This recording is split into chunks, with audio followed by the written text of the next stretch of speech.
India news.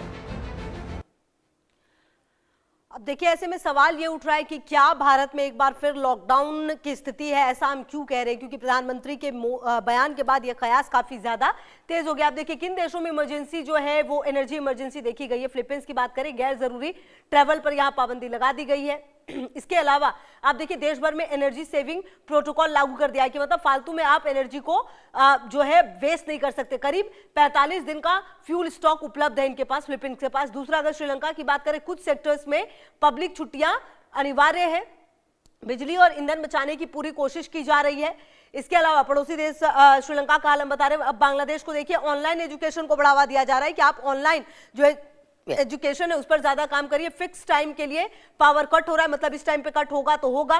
Pakistan में काम के घंटे कम कर दिए गए हैं, जो काम के आवर्स है उसको कम कर दिया गया। ऊर्जा खपत घटाने की जो कोशिश है वो की जा रही है। इसके माध्यम से कारोबारियों को वर्क फ्रॉम होम की सलाह दी गई है, मतलब कि घर से ही काम करें, ऐसी सलाह भी दी जा रही है। तो कुल मिलाकर ये पड़ोसी देशों का हाल है।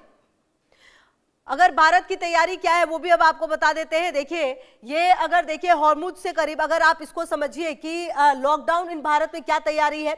एलपीजी सिलेंडर्स के लिए जो लंबी लाइनें हैं वो ना लगे, हालांकि इसकी पूरी कोशिश जो है वो की जा रही है। सप्लाई पर असर साफ दिखाई दे रहा है, क्योंकि ये असर जो है वो हमने देखा है कि किस तरह से सप्लाई पर नजर आया है। इसके अलावा इंडस्ट्रियल गैस सप्लाई में कटौती भी की गई है कि पहले जितना दिया जाता था उससे कम अब दिया जा रहा है। कुल मिलाकर वो एक एलपीजी प्रोडक्शन जो है वो बढ़ा दिया गया है। पहले जो प्रोडक्शन था और अब में जमीन आसमान का फर्क आया है। अब 27 से बढ़ाकर 41 देशों से तेल और गैस आयात किया जा रहा है। मतलब पहले सिर्फ 27 से लेते थे, अब कोशिश की जा रही है कि इसको बिल्कुल नॉर्मल किया जाए। सप्लाई के नए विकल्प तैयार किए गए, मतलब अगर हॉर्मुज स्ट्रेट से नहीं आ पाएगा तो फिर भारत के पास और क्या विकल्प है, इसकी जो सबसे बड़ी पड़ताल है वो की जा रही है। 53 लाख मीट्रिक टन से अधिक जो है अतिरिक्त 65 लाख मीट्रिक टन पर काम जारी है कि आखिरकार ये जो कमी है इस मीट्रिक टन की, इसको कैसे पूरा किया जाए। पिछले 11 साल में रिफाइनिंग क्षमता में बड़ा इजाफा हुआ है वैसे तो, और हॉर्मुज रूट से करीब 50% तेल और गैस सप्लाई प्रभावित हुआ है, जैसा कि हमने आपको बताया। ऐसे में अगर ये युद्ध और लंबा चलेगा तो अब देखना होगा एलपीजी सिलेंडर्स के लिए जो लंबी लाइन है वो किस तरह छोटी की जाएगी। तो कुल मिलाकर सवाल ये उठता है कि क्या भारत में लॉकडाउन लगेगा। देखिए, फिलहाल लॉकडाउन जैसे हालात नहीं है, लेकिन अगर युद्ध लंबा खिंचा तो स्थिति गंभीर हो सकती है, ये भी कहा जा सकता है। पीएम मोदी तैयार रहने की अपील भी कर चुके हैं, एक बार नहीं दो बार।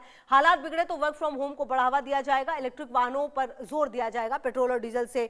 फिलहाल देखिए लॉकडाउन जैसे हालात नहीं है, लेकिन युद्ध अगर लंबा खिंचा तो स्थिति गंभीर हो सकती है, इसमें भी कोई दो मत नहीं है। इसके अलावा पीएम मोदी ने तैयार रहने की अपील की है कि पूरा देश जैसे कोरोना में एक साथ था वैसे ही पूरे भारत को एक साथ आना पड़ेगा, टीम इंडिया को एक साथ आना पड़ेगा। हालात बिगड़े तो वर्क फ्रॉम होम को बढ़ावा दिया जा सकता है, मतलब कि जो काम घर रहते हो सकता है उस काम को वर्क फ्रॉम होम करने की कोशिश की जाएगी। इलेक्ट्रिक वाहनों पर जोर है, पेट्रोल और डीजल बचाने के लिए कोशिश की जाएगी। इसके अलावा सोलर एनर्जी और इंडक्शन चूल्हे को भी जो इस्तेमाल है वो बढ़ावा दिया जाएगा इसे। वैसे आपको बताया इंडक्शन की काफी ज्यादा बिक्री जो है पिछले दिनों देखी भी गई है। कालाबाजारी पर सख्त कार्रवाई ये बहुत ज्यादा जरूरी है। कुछ लोग कालाबाजारी करते हैं और जो देश में क्योस की एक तरह से स्थिति है वो कोशिश करते हैं बढ़ाने की, तो वो ना हो उसकी पूरी कोशिश जो है वो की जाएगी। फिलहाल तो सवाल ये उठने लगा है कि क्या भारत में लॉकडाउन लगेगा, क्योंकि पीएम मोदी ने जिस तरीके से कहा लोकसभा और राज्यसभा में कि हालात बहुत ज़्यादा खराब हैं और अगर यही स्थिति रही तो हमें तैयार रहना होगा, हमें मिलकर लड़ना होगा, ये तमाम बातें कही गई हैं। तो अब देखना यह है कि आने वाले समय में इसका क्या असर देखना होगा। और इस पर ओवैसी असदुद्दीन ओवैसी